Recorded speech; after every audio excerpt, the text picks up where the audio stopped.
మర్చిపోకుండా జ్ఞాపకం చేసుకుంటూ ఉంటాం. మేలు చేసేవాళ్ళని జ్ఞాపకం చేసుకోవాలి. కానీ విషయం ఏంటంటే కీడు చేసేవాళ్ళు మనం జ్ఞాపకం పెట్టుకుంటాం, వారిని క్షమించలేని పరిస్థితి అయిపోతూ ఉంటుంది.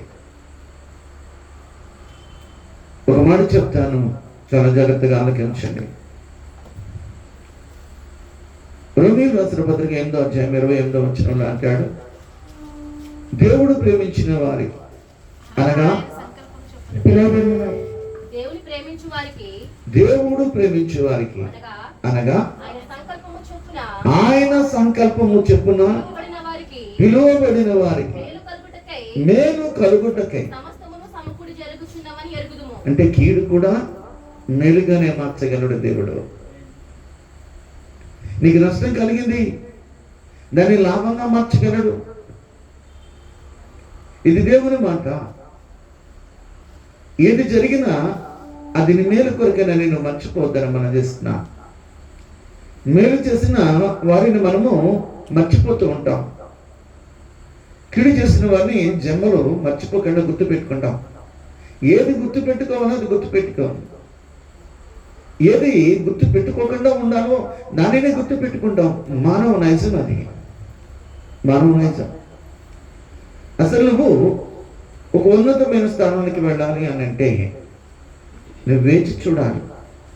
అది నీ జీవితంలో చెడ్డ అయినా, నీ జీవితంలో మంచి జరిగినా నువ్వేం చేయాలని అంటే నీ గోలు ఏమిటో, దేవుడు ఏది నిర్ణయించాడో దాన్ని నువ్వు చూడడానికి నువ్వు వేగిరపడాలి. దాని కొరకు నువ్వు విశ్వాసంతో ఎదురు చూడాలి. రోమీయులకు రాసిన పత్రిక 8వ అధ్యాయం 25వ వచనాన్ని గమనిద్దాం.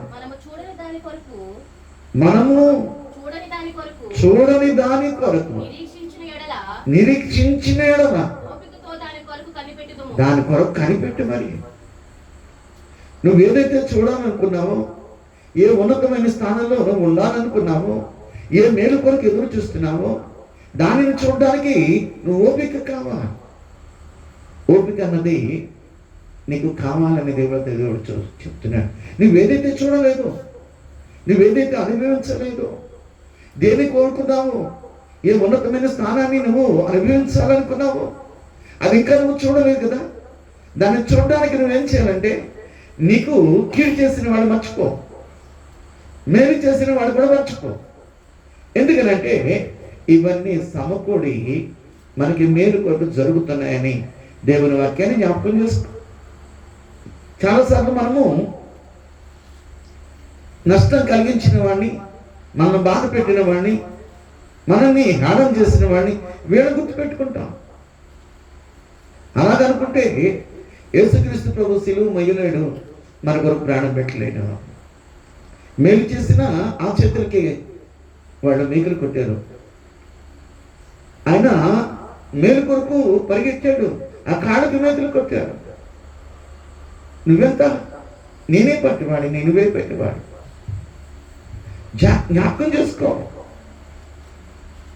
ఇది నీకొక మాటగా ఆదికాండంలో 45వ అధ్యాయంలో 5వ వచనంలో యోసేపు తన అన్నలతోనూ మాట్లాడుతున్నాడు. అయినను నేను ఎక్కడికి వచ్చినట్లు మీరు నన్ను అమ్మివేసినందుకు మీరు దుఃఖపడకుడి, అది సంతాపము పుట్టింపనీయకుడి. ప్రాణ రక్షణ కొరకు దేవుడు మీకు ముందుగా నన్ను పంపించాడు. ఎంత మంచి మాట చూడండి. ఏమండి, అతనికి జరిగిన అవమానం ఎంత అంతా కాదండి. అన్నలు చేసిన ఆ కార్యము జీవితంలో మర్చిపోకూడదు. కానీ అంటున్నాడు, మీ ప్రాణ రక్షణ కొరకు దేవుడు మీకు ముందుగా నన్ను ఇక్కడికి పంపించాడు. మీరు నన్ను అమ్మేశారని మాత్రం మీరు తలంచొద్దు. ఈ స్థితికి నువ్వు రావడానికి కొంతమంది నీకు నష్టమే కలిగించవచ్చు, కానీ అన్ని సమకూడు జరుగుతున్నాయి నీ మేలు కొరికేనని నేను గమనించాను. చాలాసార్లు మనం కక్షలు పెట్టుకుంటాం.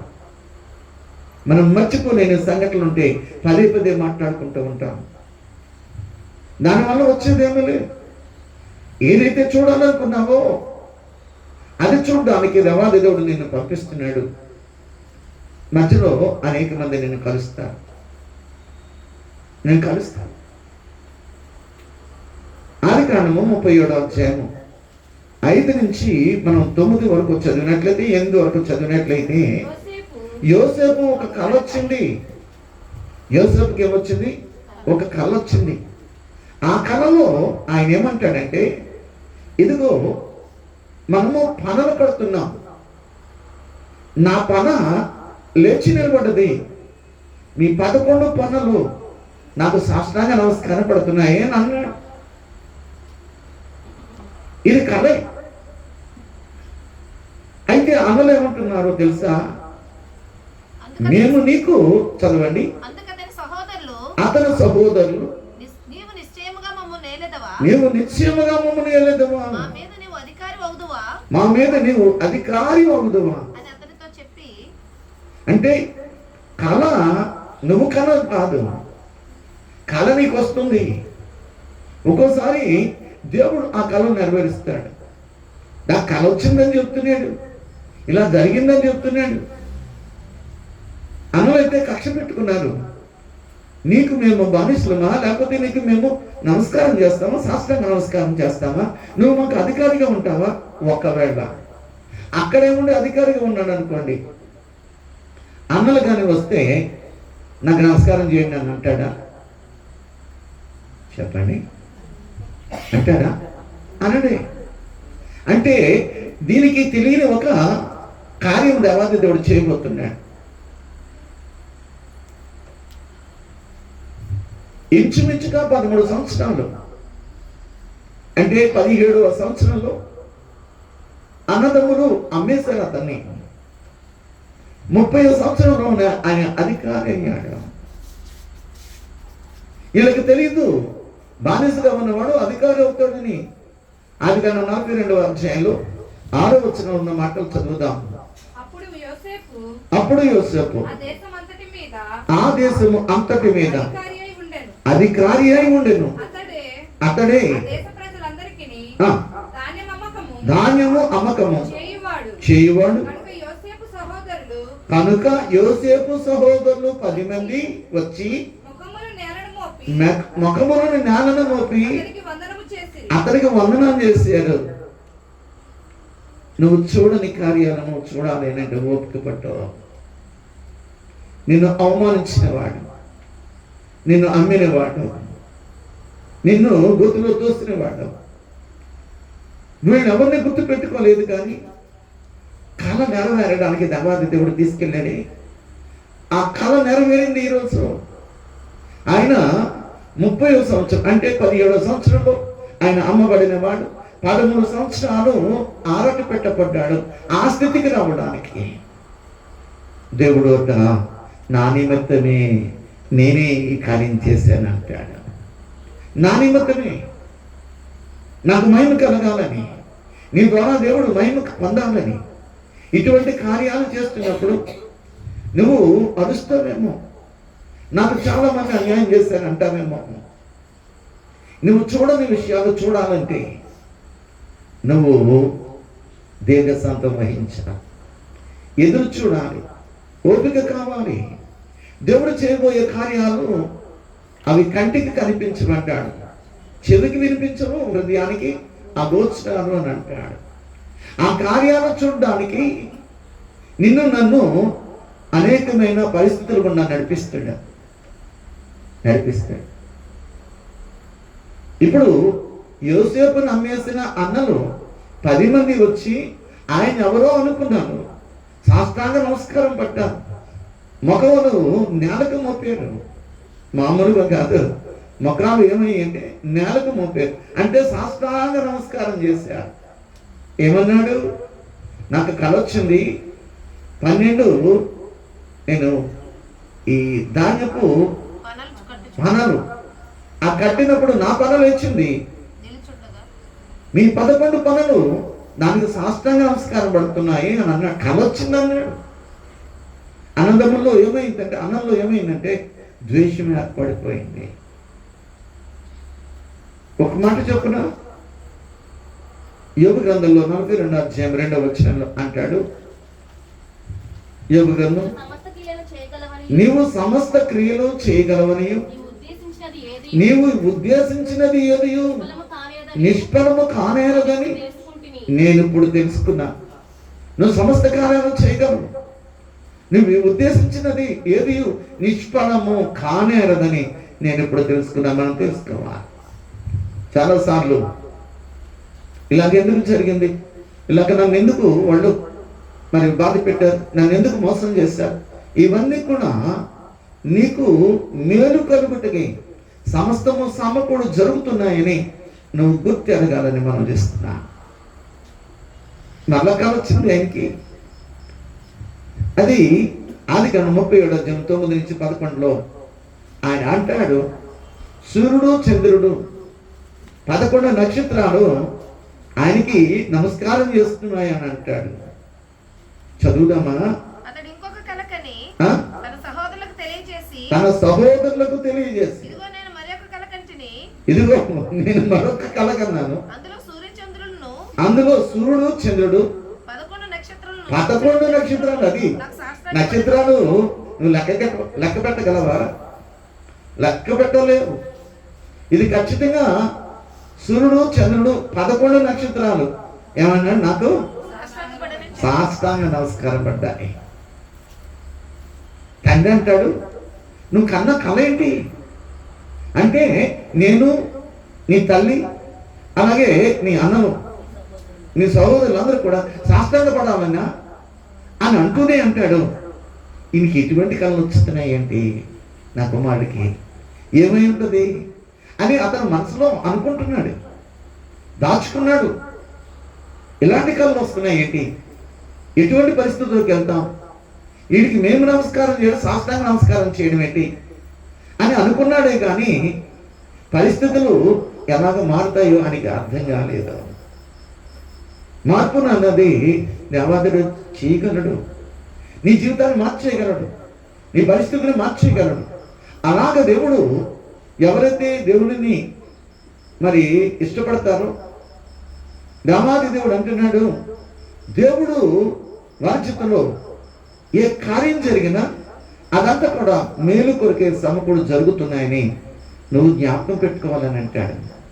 జ్ఞాపకం పెట్టుకోవాలి. ఇంకో మాట చెప్పున, 50వ అధ్యాయంలో ఆదికాండము 20వ వచనంలో కూడా యోసేపు మాట్లాడుతున్నాడు. ఏమని మాట్లాడుతున్నాడు చూద్దాం. మీరు కీడు చేయను ఉద్దేశించితిరి గాని నేటి దినమందు జరుగుచున్నట్టు, అనగా బహు ప్రజలను బ్రతికించినట్టుగా ఇది మేలుకే దేవుడు ఉద్దేశించాడు. దేవుడు ఉద్దేశించిన ఆ కార్యాలు ఎవరు ఆపలేరు. నీ జీవితంలో మేలు చేయాలనేది దేవుని యొక్క ఉద్దేశం. నీ జీవితంలో ఒక ఉన్నతమైన స్థానంలో నువ్వు ఉండాలని, దేవుడికి మహిమార్థంగా నువ్వు జీవించాలని దేవుడు ప్రతి ఒక్కరిని కోరుకుంటాడండి. అలాగ నడిపిస్తున్నప్పుడు చాలామంది కేకలు పెడుతున్నారు, బొబ్బలు పెడుతున్నారు, నా జీవితం నాశనం అయిపోయింది, నా జీవితము ఇగో ఈ సంఘటన వలన నా జీవితము ఎందుకు పనికి రకంగా పోయింది అనుకుంటున్నావేమో. అలాగా అనుకుంటే ఇగో దూరం నుంచి యూసుఫ్ వస్తుంటే, రే కలలు కనేవాడు వస్తున్నాడు రా, కలలు కనేవాడు వస్తున్నాడు. 19:20 ఆదికాండం 37:19-20 చదువుదాం. వారు ఇదిగో ఈ కలలు కనువాడు వచ్చుచున్నాడు, వీనిని చంపి ఎక్కడున్న ఒక గుంటలో పారవేసి వీడిని తినివేసానని చెప్పుదాము. ఈ కళలు ఏమవుతాయో చూద్దాం.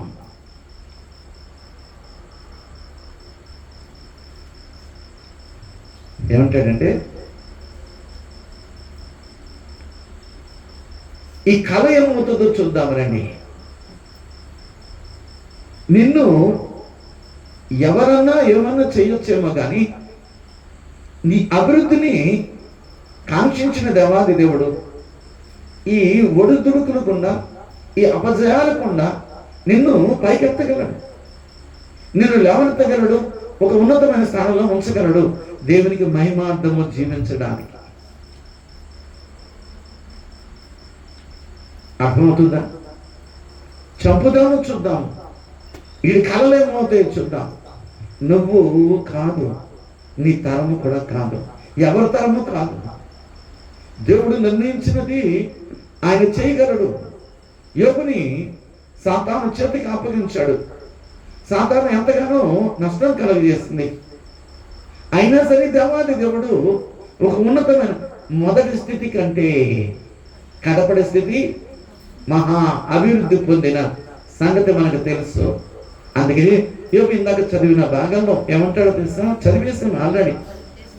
నువ్వు సమస్త క్రియలు చేయగలవు, నువ్వు చేయని ఉద్దేశించినది ఏది కూడా నిష్ఫలము కానేదని ఇప్పుడు నేను తెలుసుకున్నాను. ఎందుకనంటే వాళ్ళు ఏమనుకున్నారంటే నిష్ఫలం చేసేద్దాం, వీడిని ఆ అగోతులో తోసేద్దాం. అబ్బే, నువ్వు చేయవలసింది నువ్వు చేయాలనుకుంటే దేవుడు దాన్ని మేలుగానే చేస్తాడు. నీ కీడు చేయాలనుకుంటే, నీ జీవితంలో కీడుని నువ్వు అనుభవించాల్సి వస్తే ఆ కీడును కూడా మేలుగా చేయగలడు దేవుడు, చేయగలడు. 22వ వచనం చదువుదాం.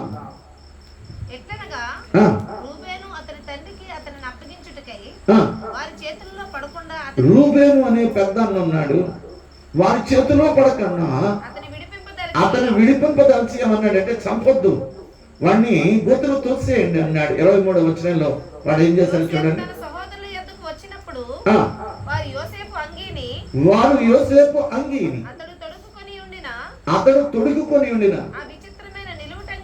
ఆ విచిత్రమైన నిలువుటంగిని తీసేశారు, కానీ అతన్ని గోతులు తోసారు. కానీ ఇప్పుడు ఎక్కడున్నాడంటే ఐగుప్తు దేశంలో ఆయన అధికారిగా ఉన్నాడు. ఆయన రాజవస్త్రాలను ధరించుకున్నాడు. ఆయన చెయ్యి ఇలా ఎత్తితే చాలు అనేకులు ఆయనకి సాష్టాంగ నమస్కారం చేసే పని. అందుకని రాజైన ఐగుప్తు రాజైన ఫరో అంటాడు 41వ అధ్యాయంలో, ఆదికాండం 41వ అధ్యాయంలో 40వ వచనంలో ఉన్న మాటలు చదువుదాం. నీవు నా ఇంటికి అధికారివై ఉండవలెను, నా ప్రజలందరూ నీకు విధేయులే. ఇదేంటి? నా ఇంటికి నువ్వు అధికారివై ఉంటావు? ఎవరండి? ఒక బానిస, ఐగుప్తు దేశానికి చక్రవర్తి అయిన ఫరో అంటున్నాడు, నువ్వు నా ఇంటికి నువ్వు అధికారివై ఉంటావు, నా ప్రజలందరూ నీకు విధేయులై ఉంటారు. ఎంతగా ఆశీర్వదించాడు. ఈ ఆశీర్వాదాలు అందుకోవడానికి సామాన్యమైన బాధలు పడలేదండి. గోతులో తోసేసిన వాడు. అక్కడ యోధా ఒకడు ఉన్నాడు, ఆయనకి కూడా దేవుడు ఒక మంచి తలంపు ఇచ్చాడు. ఎలాగా వీడు చచ్చిపోతాడు గోతులో ఉన్నవాడు, అలా కాకుండా వీడు బ్రతకాలి, ఎక్కడైనా బ్రతకాలి, బానిసగానే బ్రతకాలి. అప్పుడు అంటాడు మిగతా వాళ్ళతోటి, ఆ గోతులో చచ్చేదానికంటే వీడిని అమ్మేద్దాం, ఇస్మాయిలుకి అమ్మేద్దాం, వీళ్ళు బానిసగా తీసుకెళ్ళిపోతా. 26వ వచనం చదవండి. అప్పుడు యోధా మనము మన సహోదరుని చంపి ఏమి ప్రయోజనము, మనం అమ్మేద్దాం. చూడండి, తలంపులు మొదట ఒకలాగా ఉన్నాయి, దేవుని తలంపులు మరొకలాగా మార్చాడు. అది ఆ తలంపులు యోసేపుకి వ్యతిరేకమే, కానీ దేవుడు ఆ తలంపులను మార్చగలడు. నీ జీవితానికి ఒక మార్గాన్ని నిర్దేశించగలడు. నువ్వు భయపడవలసిన విషయం లేదు. నా జీవితంలో నేను ఈ స్థాయిలో ఉంటానని నేను ఎప్పుడు అనుకోలేదు. దేవుని సన్నిధిలో వాక్యం చెప్తానని నేను అనుకోలేదు. స్టీల్ ప్లాంట్లో ఉద్యోగం చేస్తానని అనుకోలేదు. యూనివర్సిటీలో నేను పీజీ చేస్తానని అనుకోలేదు. నా స్థితి వేరు. నా తల్లిదండ్రులు వ్యవసాయదారులు, అంతంత మాత్రమే. అంటే భోజనానికి తక్కువని కాదు, కానీ చదివించడానికి, అంతగా చదివించడానికి దేవుడు కృప చూపించాడు. చూద్దాం. మనం ఏదైతే చూడలేదో దాన్ని చూడాలంటే ఏం కావాలంటే ఓపిక కావాలి. 28వ వచనము 37-28. మిద్యానీయులైన వర్తకులు ఆ మీదగా వెళ్ళుచుండగా యోసేపును తీసి ఆ ఇస్మాయేలీలకు 20 తులముల వెండికి అమ్మేశారు. అయిపోయిందిలే అనుకున్నా. కానీ దేవుడు విడిచిపెట్టాడా? నిన్నెందుకు విడిచిపెట్టాడు? నీ జీవితంలో అనేకమైన శ్రమలు అనుభవించట, అనేకమైన నిందలు, అనేకమైన నష్టాలు, అనేకమైన కష్టాలు కాదా? భర్త చనిపోయిన తర్వాత మణిగారి జీవితంలో నిరాశ, నిస్పృహ, 2 కొడుకులు పెట్టుకుని జాగ్రత్తగా చదివించుకున్నాను. వారి యొక్క జీవితంలో ఒడిదుడుకులే. ఎందుకు ఇలా జరిగింది? ఈరోజు తనకు ఒక ఉన్నతమైన స్థానాన్ని దేవుడు ఇచ్చాడు. తన పెద్ద కొడుకు విషయంలో అవతల వాళ్ళు నేను చూశాను, అవతల వాడు ఆవిడ్ని ఎంతగా ఆదరించారు, ఎంతగా గౌరవించారు, ఎంతగా ఆవిడికి ఒక రకంగా చెప్పాలంటే గౌరవం. ఎక్కడి నుంచి వచ్చింది? ఒడిదుడుకుల మధ్యలో ఏదైతే చూడాలి అని అనుకున్నారో దాన్ని చూడడానికి ఓపిక పెట్టారు. 2 పిల్లలు కూడా తల్లి మాట విన్నారు. నువ్వు ఓపిక పట్టు, దేవుడు ఏ రీతిగా తీసుకెళ్తాడచ్చు. బానిసగా మనం ఎక్కడికి వెళ్ళాడంటే 39వ వచనంలో 39వ అధ్యాయంలో 1వ వచనం, ఆదికాండం 39:1. యోసేపును ఐగుప్తుకి తీసుకుని వచ్చినప్పుడు ఫరో యొక్క ఉద్యోగస్తుడును నైనా పోతీఫరును అతనిని కొనుక్కున్నాడు. కొనుక్కున్నవాడు బానిసగా వెళ్ళాడు. బానిసగా వెళ్ళిన వాడు దేవుడు అతనికి తోడే ఉండడం వలన తన కార్యాలను నెరవేర్చాలి కాబట్టి ఒక ఉన్నతమైన ఉద్దేశాలతో దేవాది దేవుడు ఏం చేశాడంటే అతన్ని నడిపించాడు. ఆ స్థితికి వెళ్ళడానికి ఎన్నో ఒడిదుడుకులు, ఎన్నో అవమానాలు, ఎన్నో నిందలు. అక్కడ దేవుడు అతన్ని ఆశీర్వదించడం వల్ల నీవు నా ఇంటిలో అడుగు పెట్టినప్పుడు నాకు అంత సమృద్ధి కలిగింది. నేను చూస్తున్నాను నీ దేవుడు నీకు తోడే ఉన్నాడు. అందుని బట్టి నా ఇంటికి నువ్వు యజమానిగా ఉండు. నా ఇంటికి నువ్వు యజమానిగా ఉండా. నువ్వు బాధపడవలసిన విషయం లేదు, నువ్వు చింతించవలసిన విషయం లేదు. దేవుడు నిన్ను ఒక ఉన్నతమైన స్థానంలో ఉంచాలని ఆశపడతాడు. కానీ ఆయన బిడ్డగా ఆయన నీ వలన మహిమ పొందుకోవడానికి ఆశపడతాడు. నేనెవరినండి ఇక్కడ నిలబడి వాక్యం చెప్పడానికి అర్హుడు కానీ కాదు. నేను అసలు బైబిల్ నేను చదవలేని పరిస్థితిలో ఉన్నాను. అప్పుడు ఆశయం బోర్డులో మాకు బైబిల్ లేదు. కానీ ఈరోజు చూడకుండా దేవుని వాక్యాన్ని చెప్పడానికి దేవుడు నన్ను ఎన్నుకున్నాడు, ఏర్పాటు చేసుకున్నాడు. నేను అడిగాను 40 దినాలు కూడికలో, ప్రభువా నేను బైబిల్ చూడకూడదు, నేను రిఫరెన్స్లు చూడకుండా చెప్పాలి, నీ వాక్యాన్ని వివరించడానికి నాకు తగిన జ్ఞానం తెచ్చి నాకు సమస్తం నేను విడిచిపెడతాను. నాకున్న మరి ప్రతి పరిస్థితి నుంచి నేను తప్పుకుంటాను. నీ కొరకు నన్ను నిలబెట్టు, నీ కొరకే నన్ను వాడుకో. ఇవన్నీ నాకు అక్కర్లేదు లోకంలోని. అలాగే దేవుడు నన్ను నిలబెట్టాడు. అక్కడ బాగున్నదని అనుకున్నాం కదా. అయినా సాతాను ఏం చేసిందంటే పోతీఫరు భార్య ద్వారా అతన్ని జైలుకి పంపించాడండి. 20వ వచనము 39-20. అతనిని పట్టుకొని రాజు ఖైదీలు బంధింపబడి చెరసాలలో ఆయన ఉంచాడు. ఏమండి 13 సంవత్సరాలు పడరాని అవమానాలు, కష్టాలు, బాధలు ఆయన పట్టాడు. అయినా దేవుడు ఆయన విడిచిపెట్టలేదు. దేవుడు నిన్ను విడిచిపెట్టేవాడు కాడు. దేవుడు నిన్ను మర్చిపోయేవాడు కాడు. మనుషులు మర్చిపోవచ్చేమో. అన్నలు మర్చిపోయారండి, అన్నలు మర్చిపోయారు. ఎక్కడో బానిసగా బ్రతుకుతాడులే అని. కానీ అన్నం అక్కడికి వచ్చి సాష్టాంగ నమస్కారం పడినప్పుడు యోసేపు ఇతనేనని మనకు తెలియదు. కానీ అన్నలు వీరే అని మాత్రం యోసేపుకి తెలుసు. ఆయనని ఆశీర్వదించడానికి రాజుకు కళ 2 సార్లు కళ వచ్చింది. 41వ అధ్యాయంలో 1వ వచనంలో ఉన్న మాటలు చదివితే, ఫరో కళ కన్నాడు. నేను చెప్తాను. ఇక ఆ కళలో ఆయన చూస్తుండగా ఒక ఏరులో నుంచి 7 సుందరమైన, అందమైన, బలిష్టమైన 7 ఆవులు బయటకు వచ్చాయట. తన రాజ్యంలో అటువంటి ఆవులను ఎప్పుడు చూడలేదు. బలిష్టంగా ఉన్నాయి, చాలా బాగున్నాయి. అలాగ చూస్తూ ఉన్నాడు. అవి బయటకు వచ్చి నేస్తూ ఉంటే అదే ఏటి నుంచి 7 పీలవి అందవికారంగా ఉన్నాయి.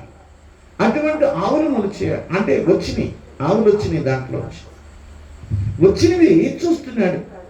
ఇంత వికారంగా ఉన్నాయేంటి, ఇంత పీలగా ఉన్నాయేంటి, అసలు అటువంటివి ఎప్పుడు కూడా చూడలేని ఫరో కళ్ళలో చూస్తున్నాడు. ఈ పీల ఆవులు ఉన్నాయి, బలహీనంగా ఉన్న ఆవులు ఉన్నాయి, అంటే అందవికారంగా ఉన్న ఆవులు ఉన్నాయి. అవి బలిష్టంగా ఉన్న 7 ఆవుల్ని అవి మింగేసాయి అంటారు. మింగేసాయి. అయినా అవి అలాగైనా ఉన్నాయి. కానీ అవి మింగివేసినా సరే దాంట్లో మార్పు ఏమీ లేదు. చాలా కలత చెందాడు. లేచాడు. ఇదేంటి ఇలాంటి కళ వచ్చిందని మళ్ళా పడుకున్నాడండి. 5వ వచనంలో ఉన్న మాట చదువుదాం. రెండవసారి కలగన్నాడు.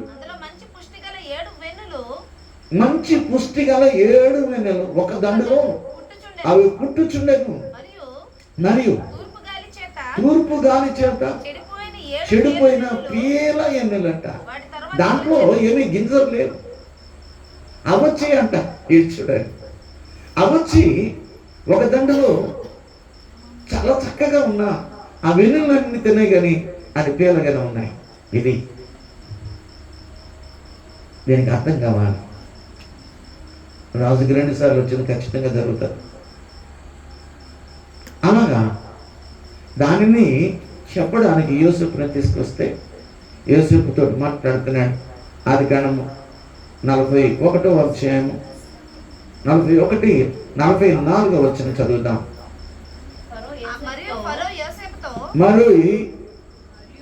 మరియు ఫరో యోసేపుతో, ఫరోని నేనే, అయినను నీ సెలవు లేక ఐగుప్తు దేశమందు అంతటను ఏ మనుషుడును తన చేతినైనను కాలినైనను ఎత్తకూడదు. ఫరో నేనే. అయితే నీకు ఎటువంటి అధికారం ఇస్తున్నానంటే ఈ ఐగుప్తు దేశంలో నీ సెలవు లేకుండా ఓ చేతినైనా కాలినైనా ఆయన ఎత్తకూడదు. ఏంటండి దేవుడు చేసే కార్యాలు నీ చిత్తంలో అలాగుండగా నువ్వెందుకు బాధపడతావు? ఆ నష్టం నేను తలుస్తున్నావు. కానీ దాని ద్వారా వచ్చే సమకూడే మేలులు నువ్వు మర్చిపోయావు. దేవుడు నిన్ను ఒక ఉద్దేశంతో ఈ లోకానికి పంపించాడు. ఆయన కనపరచు, ఆయన మహిమపరచు. అన్నతో మాట్లాడుతున్నాను. మీరు నన్ను నమ్మేశారని బాధపడద్దు. మీకు నష్టం కలిగిందని బాధపడద్దు. దాని ద్వారా దేవుడు ఒక గొప్ప కార్యం చేయబోతున్నాడు. నువ్వెందుకు బాధపడతావు? ఈరోజు ఎందుకు ఆలోచన చేస్తావు? ఈ స్థితికి రావడానికి అనేకమైన ఒడిదుడుకులు వస్తాయేమో. అవన్నీ సమకూడుతున్నాయి దేవుని కార్యం చేయడానికి, లేకపోతే దేవుడే కార్యం నీ జీవితంలో చేయడానికి. ఇవన్నీ కూడా జరగవలసి ఉన్నాయి. అది పడిపోయే పరిస్థితి అయినా లేవనెత్తగలడు. జారిపోయిన స్థితి అయినా సరే ఆయన నిలబెట్టగలడు. ఏ స్థితి అయినా సరే నీకు మేలు కలగడానికే ఈ స్థితి. చాలా మంది అంటున్నారు జగన్ను ఓడిపోవడం మంచిది. ఆయనకు ఒక గుణపాఠం ఉంది దేవాది దేవుడు చెప్పడానికి. ఎస్, 5 సంవత్సరాలు క్రైస్తవుడిగా ఉన్నప్పుడు 151 సీట్ వచ్చిన ఆయన చేతుల్లో క్రైస్తవుడు ఆయన అంటుంటే నేను క్రైస్తవుడు కాదు అని చెప్పడానికి ఎన్ని వేషాలు వేశాడండి, ఎన్ని స్టేజీలు దాటాడో. ఏమండి, అది దేవుడు చూస్తున్నాడు. ఆయన చేయి విడిచిపెట్టాడండి. నువ్వైనా నేనైనా ఒకటే. మనకి మేలు కలగడానికి అది జరిగిందేమో, జరిగి ఉండొచ్చు. అది మేలు అతనికి. ఈ 5 సంవత్సరాలు దేవుడు పాద సన్నిధిలో పట్టుకుని పశ్చాత్తాపడితే దేవుడు మనం అంతకంటే ఉన్నతమైన స్థానంలో ఆయన ఉండగలడు. ఇది దేవుడు నిర్ణయించింది. మానవులు ఇదిగో ఈ విమలు ట్యాంపరింగ్ చేశారు, అదేదో చేశారు, ఇవన్నీ వద్దుదే. దేవుడు ఎలా చేశాడు? నువ్వు అలా ఉండాలి. నీకు ఆ కార్యం ద్వారా నేను పాఠాలు నేర్పించి నేను ఎక్కడ తీసుకెళ్తానంటే ఒక ఉన్నతమైన స్థానానికి తీసుకెళ్తాను. యోసేపును అలా చేశాడు. 13 సంవత్సరాలు, 17 సంవత్సరం నుంచి 30 సంవత్సరం దాకా 13 సంవత్సరాలు ఆయన అనేకమైన పరిస్థితులు గుండా వెళ్ళాడు. ఆఖరికి ఆ దేశానికి అధికారి అయ్యాడు. ఈరోజు నువ్వు చూడని గొప్ప స్థితిని దేవాది దేవుడు నీకు చూపిస్తాడు. నువ్వు వేచి ఉండు, నువ్వు ఓపికతో దేవుని కార్యాలను చూస్తూ ఉండు. దేవుడి మాటలు దీవించును గాక. ఆమేన్. నిలబడదామా?